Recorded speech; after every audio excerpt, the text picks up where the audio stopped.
இப்போல்லாம் வந்து எம்எல்எம் வந்து எவனும் வந்து தானாக போய் தலையை கொடுக்க மாட்டான். 2-3 வருஷத்துக்கு முன்னாடியெல்லாம் எம்எல்எம்னா என்னென்னே தெரியாமல் தலையை கொடுத்து ரொம்ப அடி வாங்கிட்டு இருந்தவங்களாம் நிறைய பேர் இருக்கிறாங்க. ஆனால் இப்போன்னு கேட்டால் யாருமே இருக்க மாட்டாங்க. அதையும் தாண்டி ஒருத்தன் உள்ளே போயிட்டு அசிங்கம் பண்ணி வந்திருக்கானா? வேற யாரு? நான் எப்படி எப்படிலாம் அசிங்கப்பட்டேன், இதுக்குள்ளே போயிட்டு எப்படி எப்படிலாம் உள்ளே போய் முடிச்சுக்கிட்டு இருந்தேன், அதெல்லாம் தான் பார்க்க போகிறோம். அதில் நான் பாட்டுக்கு நண்பர்களே 12th முடிச்சு 2 மாதம் லீவில் சூப்பராக ஜாலியாக ஓடி திரிஞ்சு விளாண்டுக்கிட்டு இருந்தேன்.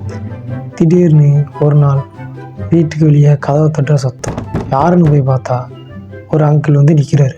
என்ன அங்கிள்னு கேட்டா, தம்பி உங்கள் அப்பா அனுப்புனாரு அப்படின்னாரு. சரி அப்பா அனுப்புனாருன்னா யாருன்னு கேட்டால், தம்பி உள்ளே போய் பேசலாமா அப்படின்னாரு. சரி அப்போ அப்பாவுக்கு ரொம்ப தெரிஞ்சவர் போல அப்படின்ட்டு உள்ளே வர சொன்னேன். உள்ளே வந்து உட்கார சொன்னேன். உட்கார சொன்னோடனே அவர் என்ன செஞ்சார்னா, ஒரு புக்கை எடுத்து கையில் கொடுத்து இதை வாசிச்சு பாரு அப்படின்னாரு. வாசிச்சு பார்த்தேன். அந்த எம்எல்எம்மோட கம்பெனியோட பொருள் எல்லாம் ரேட்டு பொருள் எல்லாமே இருந்துச்சு. சரி அப்படின்ட்டு எல்லாமே ஒவ்வொன்றா வாசிச்சுட்டு அதான் நான் கையில் புக்கை கொடுத்துட்டேன். ஏன்னா வாசித்தேனே அப்படின்னா, தம்பி புரிஞ்சிச்சா அப்படின்னாரு. புரியலைண்ணே அப்படின்னேன். இல்லை தம்பி, இந்த மாதிரி எம்எல்எம் நம்ம ஒரு கம்பெனி, இந்த கம்பெனியும் நம்ம வேலை செஞ்சுக்கிட்டு இருக்கேன் அப்படின்னாரு. இவர் கூடவே இன்னொரு அண்ணனும் ஒன்று வந்தார், இந்த அங்கிள் கூட. அந்த அண்ணன் பார்த்தீங்கன்னா 25 அவ்வளோதான் இருக்கும் வயசு. அவர் என்ன சொல்கிறாருன்னா, என்கிட்ட அவர் சொன்ன அந்த வார்த்தை தான் என் மைண்டை மாற்றி உள்ளே கொண்டு போயிடுச்சு. என்ன சொன்னார்னா, தம்பி இந்த மாதிரி நானும் இதில் தான் இருக்கேன், 7 வருஷமாக இருக்கேன், இப்போ எனக்கு வயசு 25 அப்படின்னாரு. 12th படிச்சுட்டு இருக்கும்போது இருக்கேன் தம்பி, இப்போ வந்து நான் இப்போ என்ன நினைக்கிறோம், என்னால் வாங்க முடியும், என்னால் பண்ண முடியும் அப்படிங்கிறாரு. சொல்லிட்டு எனக்கு இந்த மாதிரி பைக் இருக்குது, கார் இருக்குது அப்படிங்கிறாரு. இதெல்லாம் யாரா உன்கிட்ட கேட்டா? யாரா நீ? சரி இருந்துட்டு போட்டேனே, சரி இருக்கட்டும் விடுங்க, அதை விடுங்க. இருக்குங்காரு. அடுத்த 1 வருஷம் பாருங்க, தம்பி எனக்கு எல்லாமே இருந்தும் இன்னொரு 1.5 லட்சம் கடன் இருக்குது, நான் இல்லைன்னா ஒன்றும் சொல்ல மாட்டேன், இருக்கு அந்த இல்லைன்னா ஒன்றும் சொல்ல மாட்டேன். அந்த இதுதான் என்னை வந்து அவரை நம்ப வச்சதே அவன், ட்ரஸ்ட் பண்ண வச்சதே அவன். இல்லைன்னா நான் ஒன்றும் சொல்ல மாட்டேன், இருக்குது. நான் இன்னும் 2 மாதத்தில் கட்டிடுறேன் தம்பி, எனக்கு அவ்வளோதான், சும்மா ஜிஜிபி 2 மாதத்தை கட்டி நான் அடுத்து என் வேலையை பார்க்க ஆரம்பிச்சிடுறேன், அடுத்த காரு அடுத்த வீடு தான் அப்படின்ட்டு, அடுத்து நான் வீடு கட்ட ஆரம்பிச்சிடுறேன் அப்படின்ட்டு. நான் அடுத்த வாரம் கனடா போயிட்டு அப்படி சைனா போறேன். சரி பரவாயில்ல, சம்பாதிக்கிறாரு, கார் வச்சுக்காரு, பைக் வச்சுக்காரு, சொல்கிறாரு, நம்மளுமே சொல்கிறாருன்றச்ச கடன் இருக்குன்னு சொல்கிறாரு. சரி அப்படின்ட்டு அந்த மாதிரி அந்த விஷயத்தை பற்றி பேசிட்டு போயிட்டாங்க. அவங்களும் போயிட்டாங்க, நானே வேலையை பார்க்க ஆரம்பிச்சிட்டேன். அதுக்கு முன்னாடி லாஸ்ட்டாக என்ன சொல்லிட்டு போனாங்க அப்படின்னா, இந்த மாதிரி நாளைக்கு வந்து இந்த மாதிரி ஒரு ஊரில் மீட்டிங் இருக்குது தம்பி, நீங்கள் வந்துட்டு இந்த மாதிரி பார்த்துட்டு பிடிச்சிருந்தா நீங்கள் சேர்ந்துக்கோங்க, இல்லாட்டா விட்டுருங்க அப்படின்னாரு. சரி எனக்கு ஒன்றுமே புரியல. சரி ஒரு நாள் வந்து சும்மா சொல்லிட்டு போகிற நாளைக்கெல்லாம் வரமாட்டார், சும்மா இருந்துக்கலாம் அப்படின்ட்டு மறுநாள் வீட்டில் வேலை பார்த்துக்கிட்டு என்ன செஞ்சாருன்னு வந்துட்டார். வந்துட்டு இந்த மாதிரி, என்ன தம்பி கிளம்பியாச்சா போமா அப்படின்னாரு. ஒன்றுமே புரியல.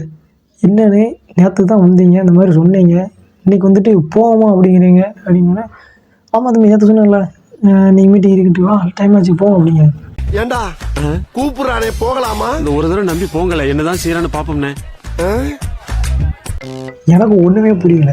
எங்கள் அம்மா என்னன்னா, நேற்று நீங்கள் வந்தீங்க, சரி இப்போ உடனே கூப்பிட்றீங்க, எப்படி இவன் கிளம்பலாம் எப்படி வரும் அப்படின்னே. அதெல்லாம் பிரச்சனை இல்லை தம்பி, ஒரு சட்டையை போட்டுச்சுமா 2 மணி நேரம் நான் போயிட்டு வந்துடலாம், தான் இருக்குது ஊர் பக்கத்தில் தான் மீட்டிங் நடக்குது, போயிட்டு வந்துடலாம் அப்படின்னே.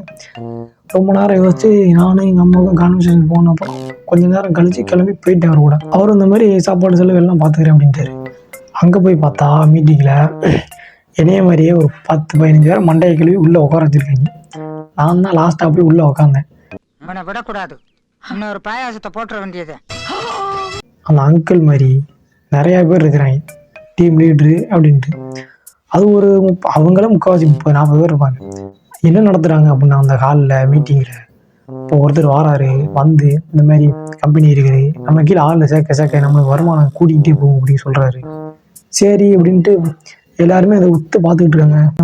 வாட்டி அப்படிங்கிறதால எல்லாம் வந்து க்யூரியஸாக பார்த்துக்கிட்டு இருக்காங்க, எப்படி சம்பாதிக்க போகிறோம் அப்படின்ட்டு எல்லாம் பார்த்துக்கிட்டு இருக்கும்போது ஒவ்வொருத்தங்களாம் இப்படி வராங்க.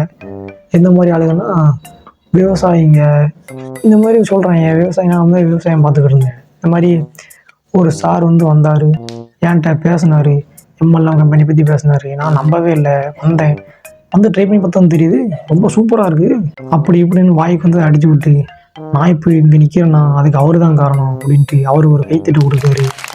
இந்த மாதிரி வரிசைக்கு அவங்க ஒவ்வொருத்தா வர அவங்கள யார் கூப்பிட்டு வந்தாங்களோ அந்த கம்பெனிக்கு அவங்கள பற்றி சொல்லி கைத்தட்டி வாங்கிட்டு போயிடுறாங்க. அவங்க சும்மா சொல்கிறாங்களா இல்லை காசு கொடுத்து சொல்ல வைக்கிறாங்களா அதெல்லாம் இன்னும் தெரில.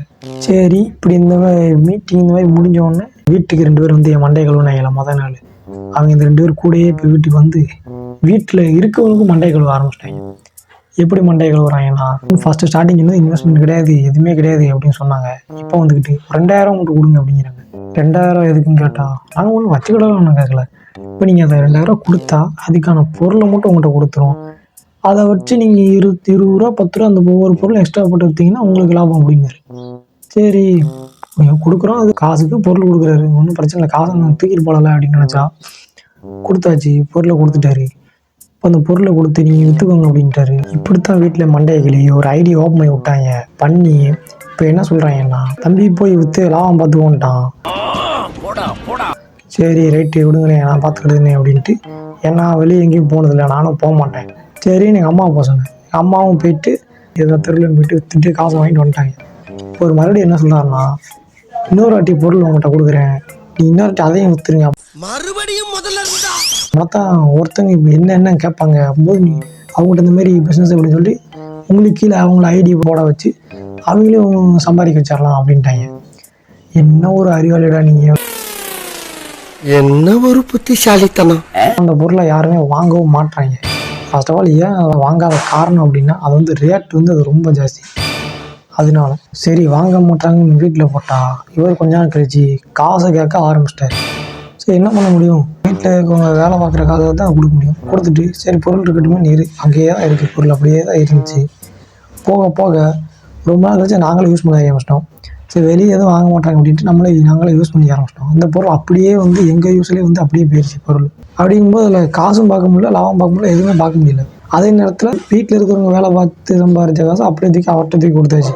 இதுவும் இல்லாமல் வாரம் மீட்டிங் ஒன்று போடுறாங்க, அதுக்கு வேறு வாரம் போகணும் அப்படிங்கிறாங்க. இந்த வாரங்கிறது ஒரு அங்கிள் வந்து என்னை வந்து கூப்பிட்டு போவார். தப்பாக்குதுண்ணா. என்னை வந்து மீட்டிங் கூப்பிட்டு போவார். இப்போ அதுக்கும் போகிறதுக்கும் காசு தான் தேவை. அதுவும் சம்திங் 200 தான் இவ்வளோ தான் கட்டி ஃபீஸ் இருந்தது. போகிறதுக்கு முன்னாடி கட்டிட்டு தான் உள்ளே போய் உட்காரணும். இப்போ அந்த மீட்டிங் என்ன நடக்குன்னா பெருசாக ஒன்றுமே நடக்காது.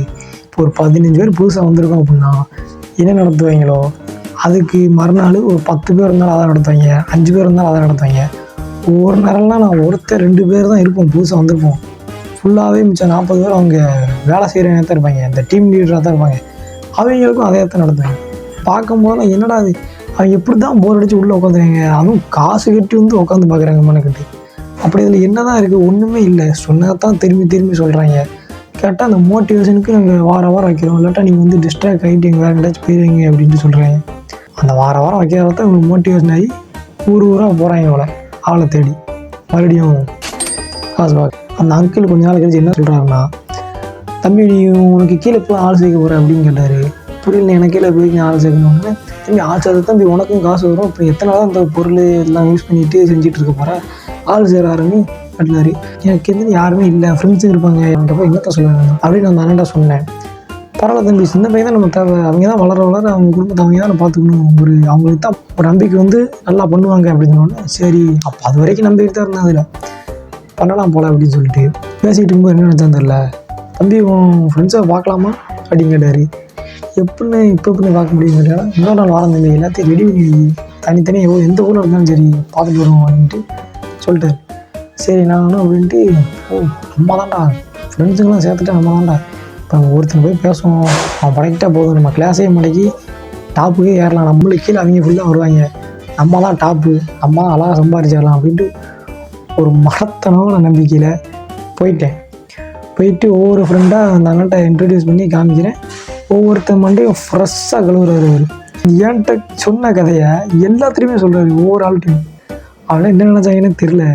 சத்தியமாக இல்லைண்ணே பரவாயில்லண்ணே நான் வரலண்ணே, எனக்கு வீட்டில் ஒத்துக்கிட மாட்டாங்கண்ணே, அப்படி 2-3 பேர் நடுவோம். ஒவ்வொருத்தவங்க சரி வரேன், சரி வரேண்ணே அப்படின்ட்டு போயிடுறாங்க. போங்க நீங்க போங்க நான் வர்றேன், போங்க வருவேண்ணே, போங்கண்ணே. அடுத்தவங்க கால் பண்ணி கூப்பிட்டான். ஒருத்தனும் வரமாட்டேன்னு சொல்லிட்டான். ஏன்னா அவங்களுக்கு வந்து பிடிக்கல, ஓப்பனே சொல்லிட்டாங்க இந்த மாதிரி ஃபோனில், மச்சான் இதெல்லாம் நம்பாத, அதெல்லாம் வேஸ்ட்டு, இது மாதிரி நிறைய பேர் ஏமாந்து நான் பார்த்துருக்கேன் அப்படிங்காரு. எனக்கு ஒரே கோவம், ஏடா நம்ம முன்னேறது நீ பிடிக்கலடா அப்படின்னு சொல்லிட்டு நீங்களாம் வரான்டா நான் பார்த்துக்கிறேன்டா எனக்கு தெரியும்டா அப்படின்ட்டு ஓவர் ஆட்டிடியூட் காமிச்சிட்டு நான் வந்து நிறைய பேர்த்துக்கிட்ட கூட்டு போயிட்டேன். ஆனால் எவனுமே மடங்கலை. கொஞ்ச நாள் கழிச்சு என்ன சொல்கிறாருன்னா, தம்பி உங்கள் ஃப்ரெண்ட்ஸுங்கெல்லாம் யாரும் இது மாதிரி தெரில, வீட்டுக்கிட்ட இருக்கவங்க எல்லாத்தையும் கூப்பிடு, ஒரு மீட்டிங் மாதிரி வைப்போம், ஒரு தெருவில் வச்சு வைப்போம், ஒரு ஸ்க்ரீன் மாதிரி போட்டு அந்த பொருளை இந்த மாதிரி ஃபோட்டோவெல்லாம் காமிச்சு இந்த மாதிரி சொல்லுவோம், அவங்களும் இஷ்டப்பட்டு நிறைய பேர் வருவாங்க அப்படின்னு சொன்னார். ஏன்னா இப்படி தெருவில் வச்சு பண்ணால் எப்பட்றா, தெருவில் வச்சு பண்ணால் எதுவும் நினப்ப சத்தியமாக நினைப்பேன். என்கிட்ட 1-2 பேர் பேசுகிறவங்களும் பேசாமல் போயிடுவாங்க ஒரு நம்பிக்கை இல்லாமல். அதனால் வந்து அது மட்டும் முடியாது, அதெல்லாம் என் கிட்ட யாரும் வரமாட்டாங்க. சரி வீட்டில் யாராச்சும் கூப்பிட சொல்லு தம்பி, அக்கம் பக்கத்தில் நல்லா பேசுவாங்களோ கூப்பிட சொல்லு, ஏன்னா அக்கம் பக்கத்தில் யாரும் பேச மாட்டோம், அவ்வளோலாம் இது இல்லை, டச்சிலலாம் இருக்க மாட்டோம் அப்படின்னு சொல்லிட்டு நனிவாச்சாதான்ட்டேன். இங்கே தான் அந்த அங்கிள் என்ன பண்ணுறாருன்னா, அங்கதான்டா இருக்கு இந்த ஸ்டைல் பாண்டியோட ட்விஸ்ட். சரி தம்பி உனக்கு வந்து இன்ட்ரெஸ்ட் வரல, நீ வாரம் அந்த மீட்டிங்க்கு வா, அப்போனா தான் அந்த பார்க்க உனக்கு இன்ட்ரெஸ்ட் ஆகி உனக்கு பூஸ்ட் ஆகி நீ வேலை செய்ய நல்லா அப்படின்னு. அதுலேருந்து வாரம் கூட்டு போக ஆரம்பிச்சார். ஒரு வாரத்துக்கு மேலே ஒரு நாளுக்கு மேலே காண்டாகி ஒரு நாள் போகும்போது காசு எடுத்துகிட்டு போயிட்டுன்னு அதுக்கடுத்து அவரே கட்டி தான் கூட்டு போனார் உள்ள என்னைய. அப்படி கூட்டு போகும்போது என்னடா அது அவரே கட்டி கூட்டு போகிறாரே, எப்படி நம்ம கட்டி வேஸ்ட்டு தான், நம்ம உள்ளே போய் பார்க்க வாரம் திண்டம் 200 அப்படின்ட்டு அடுத்த வாரத்துக்கு வந்து அவருக்கு காசுலேயே போக ஆரம்பிச்சிட்டேன். அவன் பொருள் எடுத்து அவனே போடுறான், வர்றவன் பொருளையே எடுத்து அவனை போடணும்டா. என்ன நினச்சாருன்னு தெரியல, ஒரு 2 மாதம் ஒரு 8 வாட்டி கூப்பிட்டு போயிருவார். அவ்வளோ வாட்டி கூப்பிட்டு போனதே பெருசு. அதுக்கப்புறம் வாரம் கூப்பிட்ற ஒரு ஆள் கூப்பிட்றதே நிறுத்திட்டார். நானும் அதுலேருந்து போவதே நிறுத்திட்டேன். அவர் லாஸ்ட்டாக கொடுத்த பொருள்லேருந்து இன்னும் நான் அவர்கிட்ட காசு கொடுக்க வேண்டியது இருக்குது, ஆனால் இன்னும் கொடுக்கல. இன்னும் வேறு கேட்கவும் இல்லை, இது காலும் பண்ணலை. அவர் மீட்டிங் கொடுக்கு அதுவும் மறந்துட்டார் என்னன்னு தெரியல. இந்த பயலே வேண்டாம், வந்தால் நம்ம காசெல்லாம் பிடிங்கி உருவி விட்டு அனுப்பிடுவோம் போல அப்படின்னு சொல்லிட்டு வரவே இல்லை. வீட்டுக்கு தலை வச்சு படுக்கலை. சரி நானும் அப்படியே விட்டுட்டேன். அவ்வளோதான், நம்மளுக்குன்னு இது வேண்டாம், ஒரு வாட்டி தலையை கொடுத்தாச்சு, இன்னொரு வாட்டி தலையை கொடுக்க விரும்பலை அப்படின்ட்டு நானும் நிறைய பேர்ட்ட இந்த மாதிரி சொல்லிட்டேன். நிறைய பேர்ட்ட என் ஃப்ரெண்ட்ஸ்கிட்ட போய் சொன்னா தான் தெரியுது, எனக்கு முன்னாடி அவங்களும் ஏற்கனவே தலையை கொடுத்து வந்து மாட்டி இருந்திருக்காங்க. எல்லாரும் ஏன்ட்ட சொல்கிறாங்க, என்னதான் இதில் தெரியுதுண்ணா, எல்லாருமே எனக்கே தெரியாமல் வந்துருக்கீங்க, ஒவ்வொருத்தையும் சொல்லலை. இந்த மாதிரி கம்பெனியில் சேர்ந்துக்கன்னு சொன்னால் ரொம்ப கேவலமாக நினைப்பாங்க. எவனுமே மாற்றி சொல்லிக்கல.